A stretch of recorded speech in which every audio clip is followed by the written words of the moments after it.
while we go. And we are live. So, hello, everybody. I am Kyle Whittington, and I am joined today by my good friend, Nick Grievous. And Nick had a great idea for a show, and he asked if he could do it on my channel. So, I'll let him talk a little bit more about that. Nick, thanks for coming on, man. Kyle, thank you for having me. I'm really excited. So I watch the NFL every week, and every week I'm watching these amazing stories unfold. This week we had a lot of great NFL going on. The Eagles dominating the Giants. Shout out, we're both huge Eagles fans. Full disclosure. Um, but every week there's some sort of story unfolding. There's some sort of thing that's happening, and as competition, what is it? St. Paul says, run so as to win. We're seeking an imperishable crown. Bishop Barron earlier this year had said that St. Paul might have been a bit of an athlete, but if St. Paul was able to see all of these amazing things in the athletics of his time, I think it's apropos for us to look at the athletics of our time and to discern what we can learn in the spiritual life from the athletes that are in front of us today. And we don't have any shortage of it. There's hours and hours of football to look at and watch and to enjoy. And so, what better way to really process it, really bring the best out of it, but by saying, how do these lessons apply to our spiritual lives? All right. Excellent. Okay. So, now, what would you say to somebody that says, like, comparing like our spiritual lives to sports, doesn't that kind of trivialize it a little bit? What would you say to that? I would say just look at St. Paul again. What is it? I'm not someone who's shadow boxing. All of these sorts of metaphors are what one of the greatest evangelists used in order to draw out truths in the spiritual life. And make no mistake, the spiritual life is win or lose. There's no always win, there's no always lose. It is a fight, it is a battle, and we engage in sports to participate in a sort of competition. Can we win? And for us, and that brings us to now our spiritual lives. Can we win? Christ, who has already won, yes. But are we going to be able to join the team? Can we stay? Can we wear the uniform? I think that's a really exciting conversation to have, and I think it's one that was worth plumbing the depths of. Okay. Well, cool. All right. So, I guess we could dive further into the analogy before we actually get into this if we wanted to, but it might be best to just go ahead and dive right into the first topic that you've picked. So, So let's jump into it. yeah, so let's jump into it and maybe we can explore this analogy a little bit more. Yeah.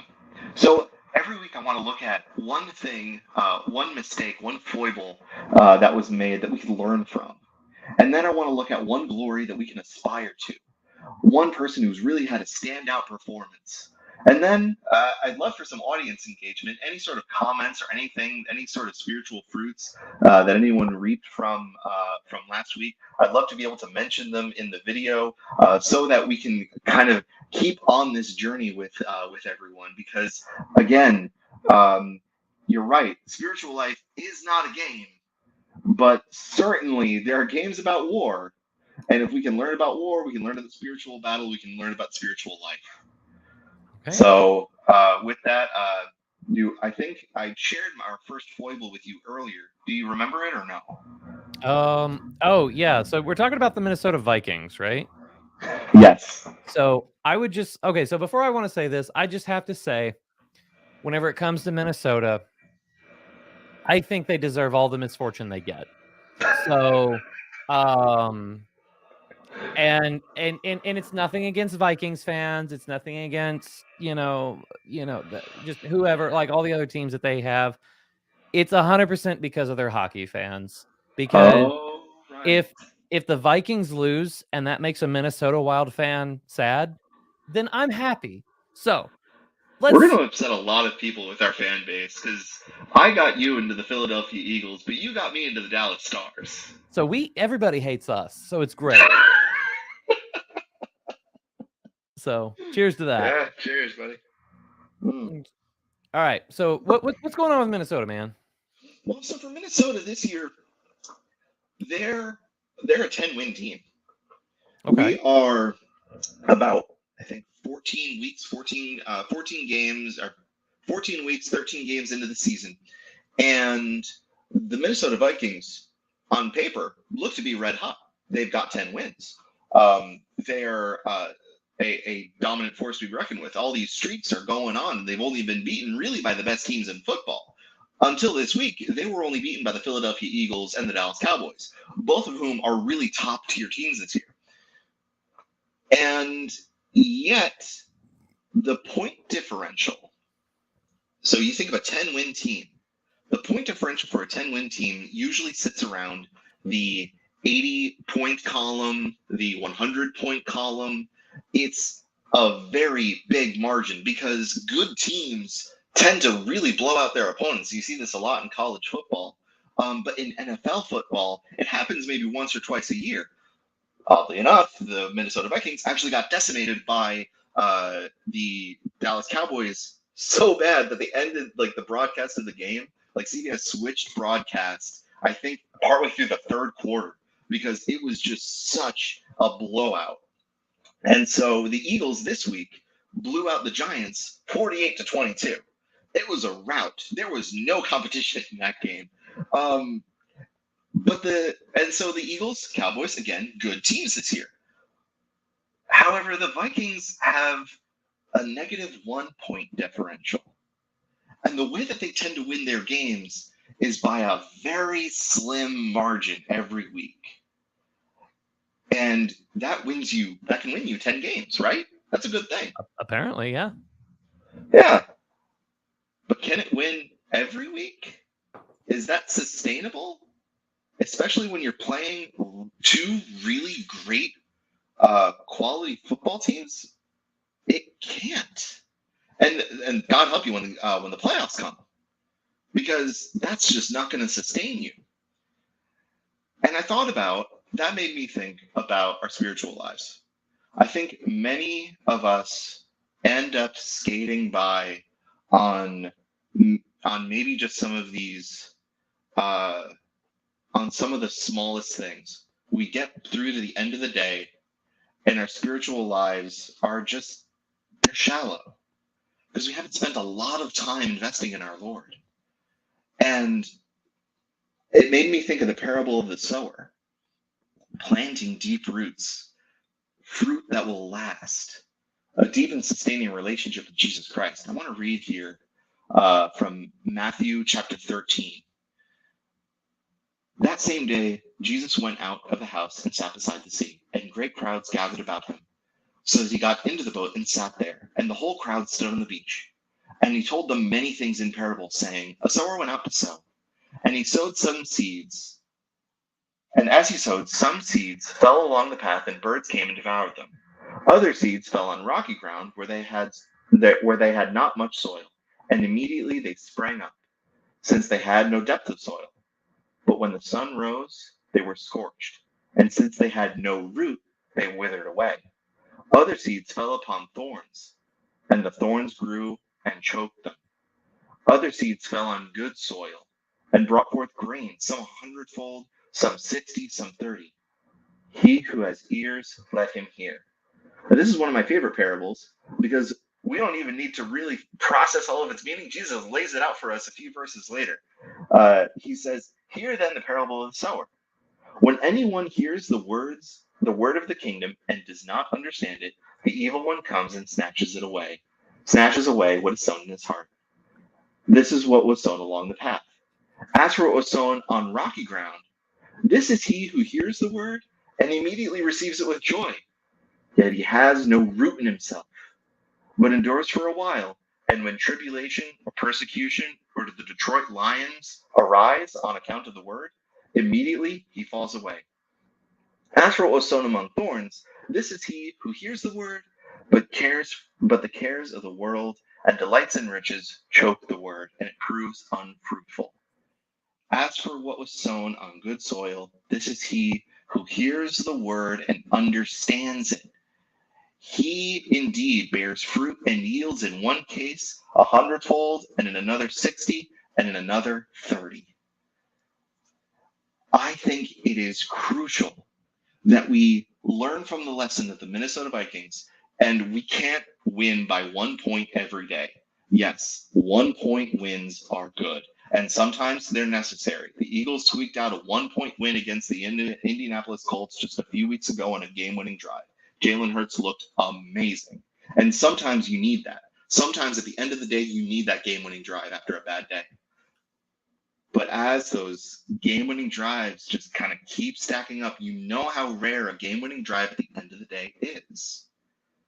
Are we building habits? Are we building ourselves into virtue that will allow our roots to grow deep? And are we removing these obstacles from the world that will either distract us from our spiritual lives or get in the way of us really planting deep roots? What are the weeds, the distractions of the world that are preventing us from really soaking in every last word of the gospel, every last moment of our holy hour? What are those distractions that are keeping us from being fully engaged with our Lord? And then on the other hand, what are those rocks? What are those rocks that are preventing us from going deeper and deeper and deeper? Sorry, I just wanted to highlight this comment here. If only the temptations of the world had the non-existent efficacy of the Detroit Lions. Thanks, Will. Okay. Well then, so just to try to like bring all this into I suppose the liturgically appropriate season that we're talking about. Unfortunately, we've got a pretty well-known troll in our live chat, but I'll go ahead and ask his question too. This Father Jeremiah Hahn is he's wanting to know about your family's Advent practices, although he says you might be building up to that. So do you want to go into your family Advent practices and like how that might tie into this? After all, the Vikings are purple. Actually, it does kind of. Thank you, Jer. Father Jer. Sorry. So every night before we go to sleep, before we go to bed, usually we do evening prayer, where I'll do the antiphons and say Hail Mary. We'll do like a kid-friendly evening prayer. But this year, what we've done is instead we've decided to read from a book about the Jesse tree, and it goes over bits of salvation history that lead up to the birth of Christ. And it's again going deep into those roots. And just tonight, actually, my daughter Lily, she did a fantastic job at reading the story of the falling of the wall of Jericho. And that, I know for her, is bearing some deep and amazing fruit. She shared a prayer. We went to Eucharistic Adoration earlier today together. And this doesn't happen every day, by the way. I wish I were as good at that as that, but we made it to Eucharistic Adoration today. But when she was praying, I pray with her, and then she prays with me. While she was praying, she said some really deeply profound theological things, like, Jesus, would you be born in my heart on Christmas Eve? I love you, Jesus. And I don't know if she's heard from me. I don't know if she was inspired by the Holy Spirit to say that. But when we're growing these deep roots, the ways that we can grow them are intellectually. We can grow them spiritually. We can grow them emotionally. But what sort of roots are we planting more firmly in the gospel that will allow us to soak up as much of the divine life as possible? Okay. All right. Well, cool. All right. So we're trying to keep this around the 20-minute mark. So you've got another thing that you wanted to bring up. So why don't we go ahead and move into that now? Sounds great. So, all right. Since I already know what you're going to do, and just to try to fill some of the dead air, I know that you're talking about Mr. Irrelevant. Okay, first off, Mr. Irrelevant. What does that term even mean? Brock Purdy was the very last player drafted in the 2022 draft. And he just led the San Francisco 49ers to a victory over Tom Brady and the Tampa Bay Buccaneers. Now, this year, the Tampa Bay Buccaneers are not all that impressive of a team. I place a lot of the blame on the shoulders of Todd Bowles. I do not think he's a good head coach. I think if you look at the common denominator between how the New York Jets struggled and how the Tampa Bay Buccaneers are struggling now, common denominator, Todd Bowles is head coach. What's one thing that majorly changed? And I know a lot of people might be able to point out a lot of other things that have changed about the Bucs. Injury ridden on the front line. But I can't help but look at the head coach, look at his winning record and his history, and say, I think I may have an idea as to why it is that they may be losing more football games than they should. And I'm not sure he's a value add at head coach. He's a remarkable defensive coordinator, but I do not think he's a good head coach. Going back to Brock Purdy, however, Brock Purdy, again, dead last in the NFL draft, which means if you're standing in the backyard in the backyard and you and your friends are picking out who's going to be on each team, let's say that you have 260 some odd other friends with you, and of among 260 football players, you are picked dead last. And this is the individual who just led his team to 35 points over the Tampa Bay Buccaneers. There are so many amazing reasons for this, not the least of which is that this San Francisco team is stacked. Deebo Samuel unfortunately got injured, but I think, if I remember correctly, he might return. Someone correct me on that in the chat if possible. But you also got Christian McCaffrey on this team, and it's a remarkably good football team. The head coach has born so many other great head coaches in the league. Kyle Shanahan, the head coach Mark McDaniel for the Dolphins right now is a protege of his. He and Sean McVay worked together on the back when they were the Washington Redskins, and then Matt LaFleur was also a part of that.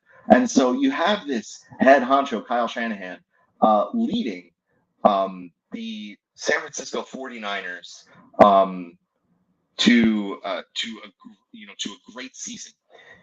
But the thing about Kyle Shanahan's offense is that it is remarkably quarterback friendly, which means that you can put someone in there who is good, like Jimmy Garoppolo, who is good, maybe not great, but you can make him great. It elevates the ceiling of the players that play in it. You see this a lot. You see this down in Miami with Coach Mark McDaniel and Tua Tagovailoa. Tua Tagovailoa is a good quarterback, but he's made great by the schematic and the system that he plays in. And now, obviously, there's great talent that Brock Purdy was able to execute. He was poised. He was ready for the moment. He studied. He did everything that was in his power to control. And this is something that Jalen Hurts harps on a lot. Control what you can control. And Brock Purdy did exactly that. But the things that he couldn't control were really working in his favor, weren't they? Mm-hmm. He was on the San Francisco 49ers, who have also not just a great offense scheme, but great offensive players. Again, Deebo Samuel, Christian McCaffrey. But then you also have a great defense on that team as well. And so all of the pieces around Brock Purdy are really extraordinary. And that same thing goes for our spiritual life. You and I are nothing special. You and I may not have a lot that are within our sphere of control. But when we can position ourselves to be in moments to be great, where we can surround ourselves with great people, we can go to places where we can have opportunity, we can form our habits such that we're in a position to be successful. Not that we're going to always be great, not that by our own will we're always going to be great, but we can build a life around us where we can be great given the circumstances that we find ourselves in. Okay. So what are some practical, like, whenever you say like build ourselves to be in, great or good situations, like what are some practical steps toward that? What time do you wake up? What time do you go to bed? I feel like what does your desk look like? Do you make your bed in the morning? Okay, you are like coming at me pretty hard right now, and I'm gonna need you to stop. But these are things that where you sit down to a clean desk, you lay in a nice clean bed, you've set yourself up for success. you may not be the most tired when you get to that bed at night. Maybe your brain is wired because you just had a great conversation about faith and football, and your mind's just going. But that bed is made, and that bed is clean. And when you've done your laundry, when you've done your dishes, when you've made sure that everything is appropriate for the next time you need to go use it, that's where you can take a situation where you might have just been good and allow yourself to be great. Okay. All right. So, kind of to build off that a little bit, I think it was, I want to say it was Father Gregory Pine that I heard say this, but I could be mistaken. So if you're the one who originally said this, I apologize for misattributing this. But they said that, staying up late at night, going to bed late is making the decision to not pray in the morning. And I don't know about you, but like I know the days that I sleep in and I let the day meet me as opposed to the other way around, that those are probably the worst days that I have. And you string a few of those together and now your whole week's derailed. And like you said, yeah, it comes from the simple things, just the little details. Which, to tie that back to football, I've heard that the football is a game of inches. It's those fine details that matter, because those fine details, if they get neglected, culminate into very big consequences. So I And so see that. Kyle Shanahan coaches so well. Yeah. He and the coaches that he's taught coach remarkably well. Yeah. All right. So, it's not just scheme, it's also like good coaching in that. Okay. Well, cool. Well, I think that we've almost run through the time that we had put aside for this, but I do have one question if you feel like you're up for it. Sure. Okay. All right. Now, it's a little emotional, so if you feel like it's too personal, feel free to decline it. But if you had to fight St. Christopher, St. George, or St. Joan of Arc, who would you fight? And then note, St. Christopher is indeed a giant like in the myths. If I had to fight one of them, Mm-hmm. I think it would be fun to fight St. George. St. George has got that lance. And so if I get into a sword fight with St. George, that's a fun fight to have, even if I lose. I don't want to fight St. Joan of Arc only because I'm not going to touch that one. But St. Christopher, that wouldn't be really fun because it'd just be like a big muscle match. St. George, though, I think would have some finesse to it, and I think it'd be fun. Okay. I want to say, okay, so Kevin is saying that St. Christopher was the correct answer because he was a gentle giant. I disagree, because like I can fight your ankle all day long, but like what is that going to do? I'm just going to get tired, and if he's gentle, he's not going to do that.